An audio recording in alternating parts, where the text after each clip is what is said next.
যখন আপনি বিয়ের পরে খুব সাজানো গোছানো বলতে পারেন একটা রেডিমেড সংসার, তো সব কিছু পেয়ে যদি যান তখন দেখবেন ওই সংসারটা কিন্তু আপনার কোনো মন মানসিকতা থাকবে না, বা আপনার যে একটা পুরো অধিকার থাকে বা আপনি কর্তৃত্ব প্রয়োগ করতে পারবেন সেটা কিন্তু পারবেন না।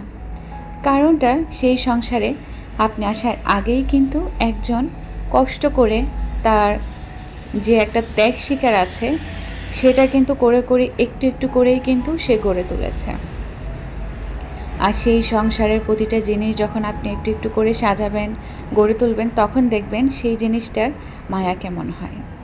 আপনার ঘরের প্রতিটি কর্নার যেমন আপনার সন্তানের মতো হতে হবে, তেমনই কিন্তু আপনি অনেক যত্ন করে করে কিন্তু একটু একটু করেও কিন্তু সেই সংসারটাকে সাজিয়ে গুছিয়ে তুলবেন।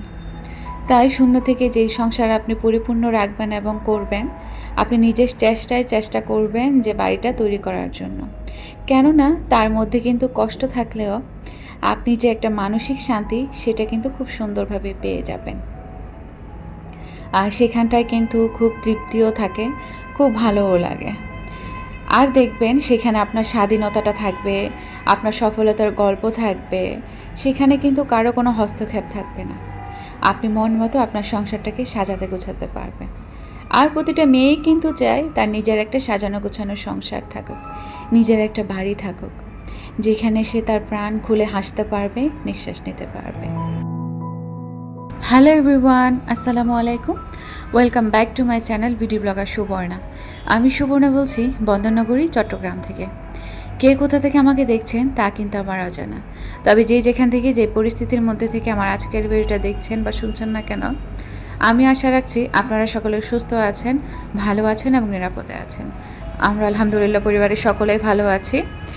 আর ভালো আছে বলেই কিন্তু নতুন আরও একটা ডেইলি লাইফস্টাইল ব্লগ নিয়ে আপনাদের সকলের সামনে আমি হাজির হয়ে গেলাম।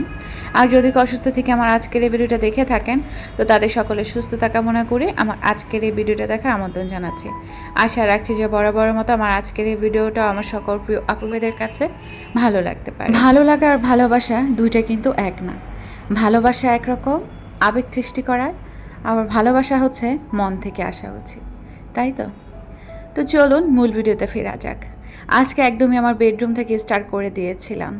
ঘুম থেকে ওঠার পরে বেলকনির দরজাটা খুলে দেওয়ার পরে বাইরের যে আবহাওয়াটা, এটা দেখতে পারার মধ্যে যে কি একটা শান্তি তা বলে বোঝানো যাবে না।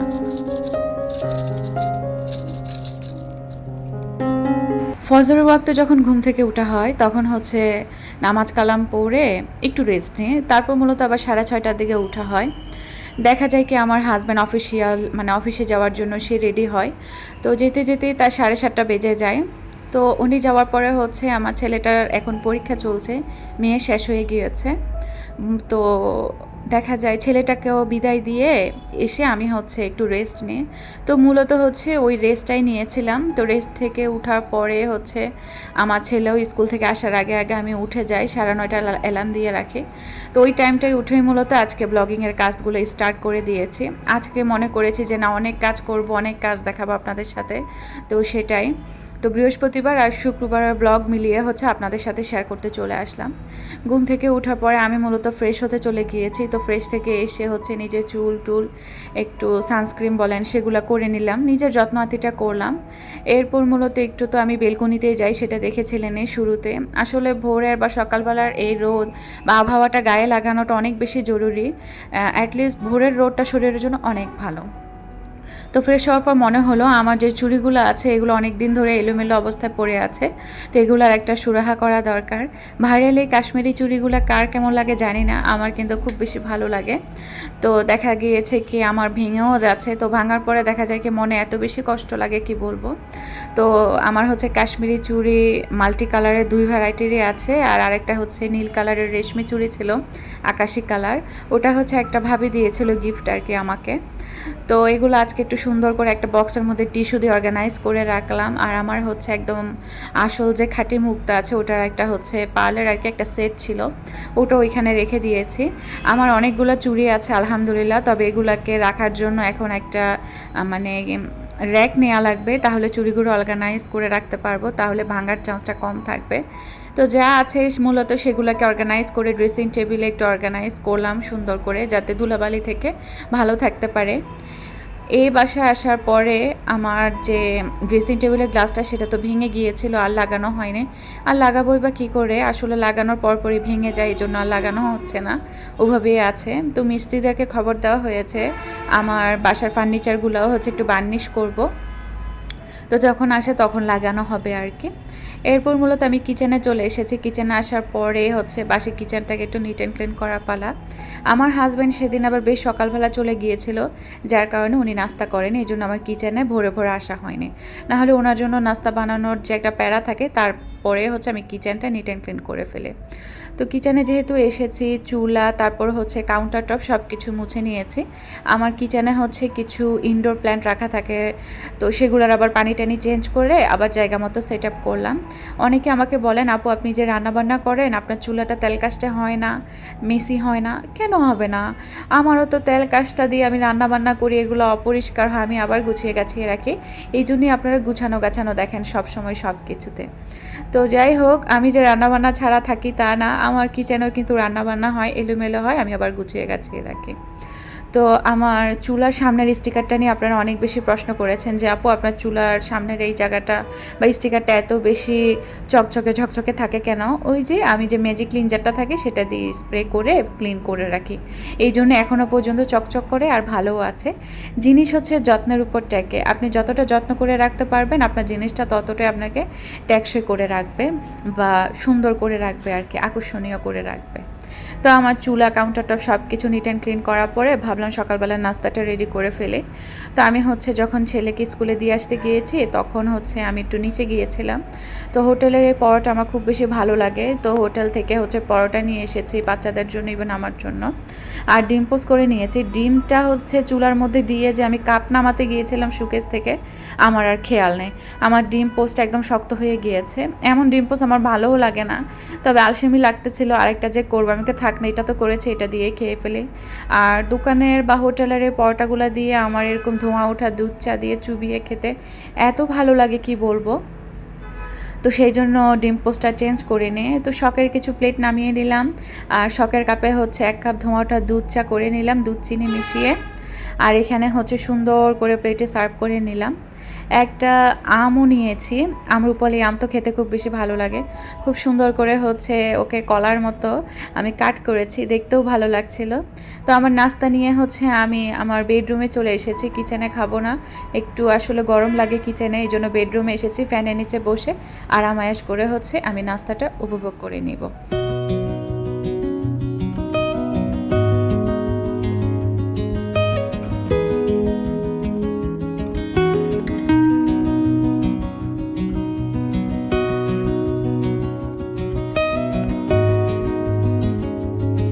আমার এই কাপগুলোর মধ্যে অনেক ইমোশন জড়িয়ে আছে, অনেক ভালো লাগা ভালোবাসা জড়িয়ে আছে, যার কারণে এই চা মানে এই চাটা হচ্ছে এই কাপগুলোতে খাওয়ার পরে আমার যে এত ভালো লাগে আর এত ভালো ফিলিংস আসে যা বলার মতো না। আবহাওয়ার সাথে আমার কাপগুলোর সাথে খুব ম্যাচিং হয়ে গিয়েছে, খুব ভালো লাগছিল, এই জন্য হচ্ছে সুন্দর করে হচ্ছে ভিডিও করে নিলাম বেলকনিতে। আমার কথা হচ্ছে সুখে থাকলেও চা, আবার দুঃখে থাকলেও চা। চা মানেই হচ্ছে এক প্রকার সুখ আর শান্তি, তা বলে বোঝানো যাবে না। যাই হোক, সকালবেলার নাস্তার পর্ব শেষ, এরপর চলে আসলাম চিরাচরিত আমার সংসারের কাজে। ছেলেটাকে হচ্ছে বাসায় নিয়ে এসেছে, এরপর মূলত ছেলেটাকে আর মেয়েটাকে নাস্তা দিলাম। ওদের মেয়েটাকে হচ্ছে ঘুম থেকে উঠিয়ে একটু ফ্রেশ করে দিলাম। মেয়েটা হচ্ছে যেহেতু ওদের রুমে শোয়, তো দেখা যায় কি ওকে রুম থেকে উঠিয়ে জাগিয়ে ফ্রেশ ট্রেশ করে নাস্তা দিয়ে দিলাম। আর এখানে হচ্ছে কিছু আম আনা হয়েছিল, বাসায় কিন্তু আম আছে, তো এইগুলা কিন্তু নর্মালি আম যে তা না, এটা হচ্ছে ব্যানানা আম বা কলা আম যেটাকে বলে। সাইজটা আসলে ভিডিওতে বোঝা যাচ্ছে না, বাট অনেক লম্বা লম্বা ছিল। আর এগুলো পাঠিয়েছে হচ্ছে আমার বাবা। তো অফিসিয়াল কাজে আমার হাজব্যান্ড হচ্ছে মানে আমার বাবাদের ওইদিকে গিয়েছিল, তো হুট করে আমার বাবাকে ফোন দিয়েছে, আর আমার বাবা তাড়াহুড়া করে একটা দোকান খোলা ছিল এগুলো কিনে দিয়েছে আর কি, তাড়াহুড়া করে আর কি। তো বাবার এই ভালোবাসাগুলো যে পাচ্ছি এটাই অনেক কিছু, আসলে আমার বাবা মা যে এখনও বেঁচে আছে। দোয়া করবেন সবাই আমার বাবা মার জন্য, আর পৃথিবীর সকল বাবা মা ভালো থাকুক সুস্থ থাকুক, এটাই কামনা করি। তো এইখানে হচ্ছে আবার ডাইনিং টেবিলটাও মেসি হয়েছিল, সেটাও একটু নিট অ্যান্ড ক্লিন করলাম। আপনারা আমার ঘরের এই টুকটাক জিনিসপত্রগুলো বা আমার ফার্নিচারগুলো যে এত পছন্দ করেন তা আসলে বলার অপেক্ষা রাখেন, আপনাদের কমেন্ট পড়লেই বোঝা যায়। তো সেরকমই হচ্ছে আমার এই ঘরের জিনিসগুলা বা কাজকর্মগুলা করার মধ্যেও যে একটা শান্তি, আপনাদের কমেন্টের মাধ্যমেই কিন্তু আমি ওই উৎসাহটা পেয়ে যাই। এই জন্যই দেখা যায় কি বারবার এই সুন্দর করে ব্লগ করার উৎসাহটা আমি ওখান থেকে পাই। ভাবি যে না একটু কষ্ট করি, আমার আপুরা তো আমাকে দেখছে, তারাও একটু কিছু শিখতে চাচ্ছে বা শিখার আগ্রহ আছে বা কিছু আইডিয়া পেয়ে যাচ্ছে, মানে নানান রকম অনেক কিছু মাথায় আসে। তো এখানে হচ্ছে আমার ডাইনিং রুমের যে ভিউটা সেটা হচ্ছে একটু নিয়ে ফেলেছি, মানে ক্লিন টিন করার পরে কেমন লাগে দেখতে আর কি সেটাই। এরপর আমি আমার বেডরুমে চলে এসেছি। আজকে হচ্ছে বেডরুমটাকে একটু হালকা পাতলা গুছাবো। সেই সাথে হচ্ছে আমি আমার সংসারের জন্য বা রান্নাঘরের জন্য একটা জিনিস কিনেছি, তো সেটা হচ্ছে আপনাদের সাথে শেয়ার করব। অনেক দিনের একটা উইশ লিস্টের জিনিস পূরণ করেছি, অনেক আগেই পূরণ করেছি, তবে আনবক্সিং করা হয়নি, বাট আপনাদের সাথে শেয়ারও করা হয়নি। তো আজকে সেটাই চেষ্টা করবো আর কি আপনাদের সাথে শেয়ার করার জন্য। এই বেডটা আমি তেমন করে আজকে গুছাবো না, তার কারণ হচ্ছে আমার ছেলে মেয়ে মিলে আমাকে সারপ্রাইজ দেওয়ার জন্য ওরা আমার বেডটা গুছিয়ে দিয়েছিল। এখন একটু আসলে ওরা উঠিয়েছিল, এতক্ষণ একটু শুয়ে শুয়ে গল্প আড্ডা করছিল ভাই বোনে বসে বসে, তো একটু এলোমেলো হয়েছে, আমি সেটাই গুছিয়ে নিচ্ছি। আর বেলকনিতে হচ্ছে কিছু বৃষ্টির পানি পাওয়ার জন্য কিছু গাছ রাখা হয়েছিল ঘর থেকে আর কি, তো সেগুলো আবার জায়গা মতো সুন্দর করে নিট অ্যান্ড ক্লিন করে আবার জায়গা মতো অর্গানাইজ করে দিচ্ছি। তো সেটাই করলাম। আর বেডটাকে হচ্ছে হাত দিয়ে ঝেড়ে টেরে নিয়েছি। আসলে আমার ছেলে মেয়েগুলো এত ভালো হয়েছে মাশাআল্লাহ, মুখ না লাগুক। আসলে বলতেও এখন ভয় লাগে, কেন নজর বলতেও তো একটা ব্যাপার আছে, সেই জন্য কার নজর কখন লেগে যায়। আমার মেয়েটা আগে একটা সময় অনেক লক্ষ্মী আর শান্তশিষ্ট ছিল, বাট এত বলেছি, এখন দেখা যায় কি আত্মীয় স্বজন সবাই বলতো তোর মেয়ে এত ভালো এত ভালো। আর এখন ভালোর এমনই অবস্থা হয়ে গিয়েছে যে আমার মেয়ে এত পরিমাণ দুষ্ট হয়ে গিয়েছে, এই জন্য ভয় হয় আসলে এখন কোনো কিছু আর ভালোও লাগে না বলতে। তো যাই হোক, ছেলে মেয়ে দেখা যায় কি আমি যেমনটা কাজ করি ওরা কিন্তু দেখেছে, সেই জিনিসটা মাথায় রেখেই কিন্তু ওরা আমার মতোই খুব সুন্দর করে করার চেষ্টা করে। তবে আমার মতো ওরকম ফিনিশিং দিতে পারে না, সেই ফিনিশিংটাই বলতে পারেন আমি দেওয়ার জন্য এসেছি। কেননা ওসিডি বলে একটা ব্যাপার আছে, সেই ওসিডিটা মানে না থাকার জন্যই আমি মূলত মানসিক শান্তিটা পাওয়ার জন্যই আবার গুছানো গাছানোর কাজে হাত লাগিয়ে দিয়েছি। তো ভাবলাম বেড সেটটা সুন্দর করে একদম মানে নিট অ্যান্ড ক্লিন একদম টান টান করে আমি একটু গুছিয়ে গাছিয়ে ফেলে তারপর মূলত হচ্ছে বেড সাইড টেবিলটা হচ্ছে উপরের কাপড়টা একটু উঠিয়ে ভালো করে ঝেড়ে আবার বিছিয়েছি। তারপর মূলত ভাবলাম যে একটা ট্রে আনি, ট্রের উপরে জিনিসগুলো রাখি। আর আমার যে মানে যেই সানস্ক্রিমের জিনিসগুলা বা মুখে যেই মানে ক্রিম বলেন তারপর হচ্ছে সিরাম বলেন, সেই জিনিসগুলো হচ্ছে ড্রেসিং টেবিলে না রেখে বেড সাইড টেবিলে রেখেছি। তো সব কিছু মিলিয়ে খুব সুন্দর করে একটা ফেয়ারি লাইট টিউলিপ আমার খুবই পছন্দের, তো টিউলিপ রাখলাম একটা বাসে। তারপর হচ্ছে আমার যে রেগুলার যে সকালবেলার যেই স্কিন টাইপ যে জিনিসগুলো সেগুলোও রেখে দিলাম। আর একটা ভালো লাগার জন্য একটা গাছ রেখেছি, ইনডোর প্ল্যান্ট আমার বরাবরই ভালো লাগে।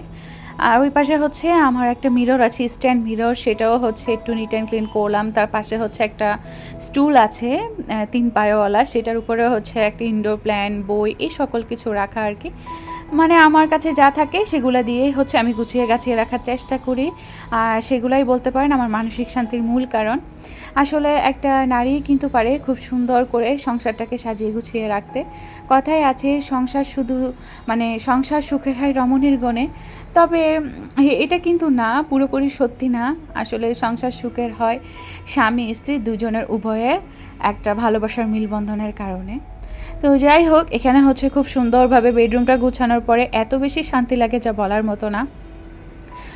সকল মেয়েরাই কিন্তু চায় তার নিজস্ব একটা সংসার হোক, ভালোবাসার ভালো লাগার একটা সংসার থাকবে, যেখানে কারো কোনো কৈফিয়ত বা হুকুমদারি থাকবে না। সেটার একমাত্র মানে যে রাজত্ব ঘটাবে সে নিজেই হচ্ছে সেই সংসারের রানী হবে। তো সেরকমটাই হয়েছে, আমার সংসারের রানীটাও আমি নিজেই। তো যখন যা মাথায় আসে তখন সেভাবে হচ্ছে আমি আমার বেডরুমটাকে নানান আঙ্গিনায় সাজিয়ে গুছিয়ে রাখার চেষ্টা করি। আর সবুজ আমার বরাবরই ভালো লাগে, সেই জন্য দেখা যায় কি সবুজের যে একটা ছোঁয়া সেটা আমার রুমের আনাচে কানাচে থাকেই। আমার এই যে স্ট্যান্ড মিররটা আছে সেটা রোজ বাইনটা একটা আপু দেখতে চেয়েছিল আমি কিভাবে লাগিয়েছি, তো সেটাই হচ্ছে এই মুহূর্তে আমি ওই আপুটার জন্য দেখিয়ে দিলাম। আমার এই সংসারে যাই থাকুক না কেন, তবে তিলে তিলে গড়া আমার এই সংসারের মায়া আজ অনেকটা দিন ধরে আছে। বিয়ের পরে পরে কিন্তু এত কিছু ছিল না। আপনারা আজকে যা দেখছেন, ঠিক 13-14 বছর আগে এত কিছু ছিল না। এই 13-14 বছরে এসেই কিন্তু আজ অনেক কিছু হয়েছে আমার এই সংসারের। আলহামদুলিল্লাহ, আলহামদুলিল্লাহ। আসলে জিনিসের মায়া এমনই হয়, তাই না? তো যাই হোক, এখানে হচ্ছে বললাম না শুরুর দিকে যে আমার একটা উইশ লিস্টের জিনিস আমি কিনেছি। তো এইটা মাসখানেক আগেই কিনেছি, তবে শেয়ার করা হয়নি। এটা হচ্ছে মনে হয় আমি কোন একটা অনলাইন পেজ থেকে কিনেছি, এই মুহূর্তে মনে আসছে না। এই জিনিসটার প্যাকেজিং এত বেশি সুন্দর ছিল, আমি অনেক আগে আসলে হচ্ছে প্যাকেটটা একটু খুলতে চেয়েছিলাম, পরে আসলে আর খোলা হয়নি। কোনো না কোনো কারণে হয়তো বা আমি ওইভাবেই রেখে দিয়েছিলাম। তো এতদিন পরে এসে হচ্ছে আবারও হচ্ছে আমি এই জিনিসটা আনবক্সিং করছি। আমার এত বেশি খুশি লাগছিল যা আসলে বলার অপেক্ষা রাখছিল না। প্যাকেজিংটা দেখেই বুঝতে পেরেছেন কতটা মানে যত্ন সহকারে হচ্ছে প্যাকেজিংটা করা হয়েছিল। তো এই যে গিফট পেপারটা দিয়ে এই যে জিনিসটা মুড়িয়ে দিয়েছে, যে জিনিসটা আমি নিয়েছি আর কি, অর্ডার করেছিলাম, তো সেই জিনিসটা আমার এত বেশি ভালো লাগছিলো, আমি এই জন্য হচ্ছে গিফট পেপারটা আরোভাবে মানে ফালতুভাবে ছিঁড়িনি, খুব সুন্দরভাবে যত্ন সহকারে আমিও খুলেছি কস্টিপটা। তো কস্টিপটা খোলার পরপরই হচ্ছে আমার জিনিসটা আমি বের করে ফেলেছি। টান টানা, কি বলেন তো? খুবই সুন্দর একটা ব্রেড শেপের একটা প্লেট। এই প্লেটটা যখন আমি হচ্ছে অনলাইনে মানে ফেসবুকের মানে একজন ইনফ্লুয়েন্সারের কাছে আমি দেখেছিলাম, সে খুব সুন্দর করে একটা হচ্ছে এই শেপেরই প্লেটের মধ্যে একটা ব্রেড দিয়ে সে খুবই সুন্দর করে একটা ভিডিও ধারণ করেছিল। আমার এত বেশি ভালো লেগেছিল আর মন কাটছিল, কি বলবো। টিউলিপ আমার বরাবরই পছন্দ, তো আমার টিউলিপের সাথে আমার এই প্লেটটার সাথে মিলে গিয়েছে। প্লেটটার যে মাঝখানে ডিজাইনটা সেটা দেখেছেন টিউলিপ, তো আমি যেহেতু টিউলিপ পছন্দ করি, এই প্লেটটাও আমার সাথে একদম ম্যাচ হয়ে গিয়েছিল। তখনই হচ্ছে ওই ইনফ্লুয়েন্সারটাকে আমি কমেন্ট করি যে এটা কোথা থেকে কিনেছে, উনি আমাকে পেজটা ট্যাগ করে দিয়েছে। তো আমি অনেক দিনের জন্য আসলে যে পেজটা থেকে নিয়েছিল সেই পেজটাতে হচ্ছে ডিসকাউন্টের অপেক্ষা করছিল আর কি, একটা ডিসকাউন্ট দিবে। তো যেই জিনিসটা ধরুন 1300 টাকা 1400 টাকা, সেটা আমি 800-900 টাকা দিয়ে পেয়ে গিয়েছি। তো এই আর কি, এই প্লেটটা অনেকে দাম জানতে চাইবেন সেই জন্য বলে দিয়েছি। আসলে ডেলিভারি চার্জ সহ মনে হয় 1100 টাকা সামথিং এরকম পড়েছিল। আমার প্লেটটা কেমন লেগেছে বা কেমন হয়েছে অবশ্যই কমেন্ট করে জানাবেন। বেশিরভাগ কেনাকাটাগুলাই কিন্তু রান্নাঘর কেন্দ্রিক হয়ে থাকে। আমার আসলে রান্নাঘর টাইপের জিনিসগুলো কিনতেও খুবই ভালো লাগে, এই জন্য আসলে বেশিরভাগ জিনিসই সংসার কেন্দ্রিকই হয়ে থাকে। আর বেশিরভাগ সংসার কেন্দ্রিক জিনিসগুলো দেখবেন আমাদের কিচেনের টুকটাক এই জিনিসগুলাই হয়ে থাকে। তো সেরকমটাই আমার এই প্লেটটাও হচ্ছে নেওয়া। আমার ব্রেড শেপের এই প্লেটটা আমার খুবই পছন্দ আর খুবই মনে ধরেছিল বিধায় আমার সংসারে হচ্ছে সাধ্যমতো আমি কেনাকাটা করার চেষ্টা করেছি। আর আমি বেশিরভাগ সময় চেষ্টা করি আমার সংসারের যে জিনিসগুলো দরকার সেগুলো আমার সাধ্যের মধ্যে থেকে কেনার জন্য। তো কাউকে যে লোভ বা প্রলোভন দেখানো সেটাও কিন্তু না। এক একজনের ভালো লাগা ভালোবাসা এক এক রকম। আমার এই ভালো লাগা ভালোবাসাগুলো হচ্ছে এই জিনিসগুলো কেনাকাটার মধ্যেই কিন্তু মানে খুব একটা আনন্দ থাকে। এই জন্য দেখা যায় কি আমি টাকা জমিয়ে টার্গেট করে এই জিনিসগুলা কেনাকাটা করি। তো যাই হোক, ঘর গোছানো হলো, তারপর হচ্ছে যে জিনিসটা কিনেছি সেটা আপনাদের সাথে শেয়ার করাও হলো। তো এরপর হচ্ছে কিচেনে চলে এসেছি। এটা হচ্ছিল শুক্রবারের একটা ফুটেজ। আজকে হচ্ছে পোলাও রান্না করব আর হচ্ছে রোস্ট রান্না করব। ফ্রিজে তেমন চিকেনের পিস ছিল না, যে কয়টা ছিল হাড্ডিগুলা রেখে দিয়েছি, আর বাকি যে মানে ব্রেস্টের অংশ আর লেগ পিস ছিল সেগুলো দিয়ে হচ্ছে রোস্টটা রান্না করব, যেন দুপুরবেলায় হয়ে যায়। আর 2.5 পটের মতো হচ্ছে আমি চাউল নিয়েছি, আমার যে পটটা আছে সেটা মেপে আর কি। তো এখন চাউলগুলা সুন্দর করে ধুয়ে কতক্ষণ ভিজিয়ে রেখেছিলাম, স্টেনারে পানি ঝরতে দিয়েছি।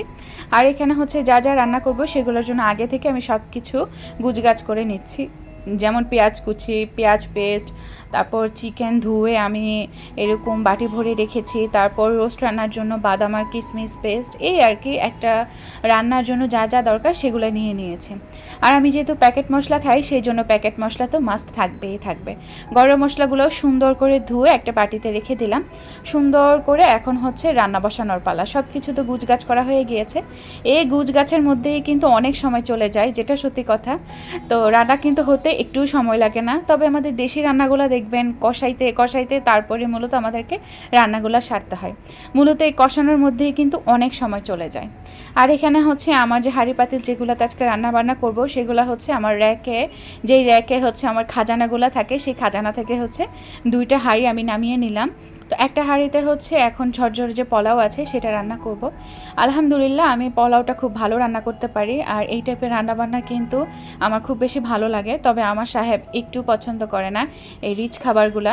উনাকে যত দেশীয় আইটেম দেওয়া যায় ততই উনি ভালো, মানে খুব মজা করে খায়। তবে এই জিনিসগুলো আমার আর আমার বাচ্চাদের এত পছন্দ যা বলার অপেক্ষা রাখে না। তো আমি হচ্ছে এখানে পোলাওটা বসিয়ে দিচ্ছি যেভাবে নর্মালি আমি বসাই। বাসায় হচ্ছে গাজর তারপর হচ্ছে মটর কোনোটাই ছিল না। তার আগের দিন হচ্ছে পাস্তা করেছিলাম, তখনই শেষ হয়ে গিয়েছিল। আমি যেভাবে নর্মালি রান্না করি সেটি আপনাদের সাথে শেয়ার করছি, কাউকে শেখানোর জন্য এখানে কিছুই না। পোলাও রান্নাটা আসলে একটা ছোট বাচ্চাও পারবে যদি একটু মেজারমেন্টটা বলে দেওয়া যায়। যেমন আমি মানে 2.5 পট চাউল নিয়েছি, তো ওই পটটারই হচ্ছে 2 দুগুণা 4 পট পানি দিব, আর হচ্ছে যে আধা পট সেটার জন্য 1 পট পানি দিব। তো 4 আর 5 পট মোট পানি দিয়েছি আমি এখানে। তো এই আর কি, আমি পোলাওটা হচ্ছে যে চাউলটা দেওয়ার পরে আমি ভাজা ভাজা একটা শনশন আওয়াজ আসবে, ওটার পরে হচ্ছে আমি পর্যাপ্ত পরিমাণ পানি দিয়ে একটু লবণটা চেক করে আমি হচ্ছে উতরানোর পরে চুলাটা মিডিয়াম আঁচ করে ঢাকনা দিয়ে দিব। আর এখানে হচ্ছে রোস্টার প্রিপারেশনটা নিচ্ছি। আমি হচ্ছে চিকেনটা বড় একটা বলে নিয়েছি, চিকেনের পিসগুলোতে একটু লবণ আর জর্দার রং দিয়ে আমি মেখে রাখবো। কেউ চাইলে এখানে টক দইটাও দিতে পারে, তবে আমার বাসায় টক দই ছিল না, আমি হচ্ছে ইনস্ট্যান্ট টক দইটা ওই রোস্ট রান্নার টাইমেই দিব। এখানে হচ্ছে উতরিয়ে যাওয়ার পরে কয়েকটা আস্ত কাঁচামরিচ দিয়ে আমি চুলাটা মিডিয়াম আঁচ করে দিয়েছি, ওভাবে হতে থাক। আর জর্দার রংটা দেওয়ার পরে আমি হচ্ছে ভালো করে মিশিয়ে কতক্ষণ রেখে দিব। এরপর মূলত হচ্ছে আমার পোলাওটা একটু নাড়াচাড়া দিয়ে উপরের ভাত নিচে, নিচের ভাত উপরে দিয়ে এইভাবে করে আমি ঢাকনা দিয়ে পাশে চুলে রেখে দিব, চুলাটা ডিম করে। এরপর মূলত আমার রোস্টের প্রিপারেশনটাও চলতে থাকবে। শুক্রবার হচ্ছে আমাদের মুসলমানদের কাছে ঈদের দিন বলা যায়। তো দেখা যায় কি ঘরে ঘরে তখন এরকম যে মানে হাই রান্নাগুলো সেগুলাই কিন্তু করা হয় সবার বাসায়। সেরকম আমার বাচ্চারাও কিন্তু শুক্রবার হলেই চারিদিকের গ্রানে মাথাহারা হয়ে যায়, বলে আম্মু আজ কী রান্না করবে, আম্মু আজকে তো স্পেশাল ডে, কী রান্না করবা। তো বাচ্চাদের মুখের দিকে তাকিয়ে আসলে এই জিনিসগুলো করা হয়। তো যাই হোক, এখানে হচ্ছে আমি রোস্টের প্রিপারেশনটা নিচ্ছি। আমি হচ্ছে ওই যে পোলাওটা যখন হয়ে গিয়েছিল নামানোর আগে একটু হচ্ছে দানাদার ঘি দিয়ে আমি হচ্ছে ওই যে পাশের চুলায় দমে রেখেছিলাম। আর এখানে হচ্ছে রোস্ট রান্না যেটা, সেটা হচ্ছে একটু ঘি আর তেল দিয়েই করছি। চিকেনটা হচ্ছে একটু ভাজতে দিয়েছি, হালকা মিডিয়াম আছে, বেশি কড়া ফ্রাই করব না, ভালো লাগে না। আর ব্রয়লার মুরগি দেখবেন হালকা একটু ফ্রাই না করলে ভালো লাগে না। তো এইভাবে ফ্রাই হতে থাক। আর আমার কাউন্টার টপটা মেসি অবস্থায় ছিল, সেটা হচ্ছে মুছে নিয়েছি। দিনে যে কতবার এই কাউন্টার টপ মুছি তার কোনো হিসাব নেই, আর কত যে সংসারের জিনিস এদিকে ওদিকে করি তার কোনো হিসাব নেই আসলে। তো পোলাওটা হচ্ছে আমি কাউন্টার টপে রেখে দিয়েছি প্লেসমেটের উপর। আর রোস্ট রান্না আসলে তেমন কিছুই না, আমি যেভাবে রান্না করি সেটি আপনাদের সাথে শেয়ার করছি। আর প্যাকেট মশলা দিয়ে রান্না করলে আসলে অত মশলার ঝামেলাপাতি নিতে হয় না, বেসিক যে মশলাপাতিগুলো থাকে সেগুলো দিলেই কিন্তু হয়ে যায়। তো এখানে যেমন আমি যে চিকেনের পিসগুলো এগুলো হালকা ভাজা ভাজা করার পরে উঠিয়ে নিয়েছি। এরপর গরম মশলা, বেশ পরিমাণ পেঁয়াজ কুচি, আর আমি আরেকটাতে হচ্ছে ওই যে আরেকটা বাটিতে রসুন পেস্ট, আদা পেস্ট আর হচ্ছে পেঁয়াজ পেস্ট করে আমি বাটিতে নিয়ে নিয়েছি। এই যে এগুলো আর কি, এখন হচ্ছে এগুলো পেঁয়াজ ভাজা ভাজা হয়ে যাওয়ার পরে একটু লবণ দেওয়ার পরে সতে করার পরে আমি হচ্ছে পেস্টগুলো দিয়ে দিলাম। এগুলো কষানোর পরে আমার যে বাদাম আর কিশমিশ পেস্ট আছে সেটা দিয়ে দিলাম।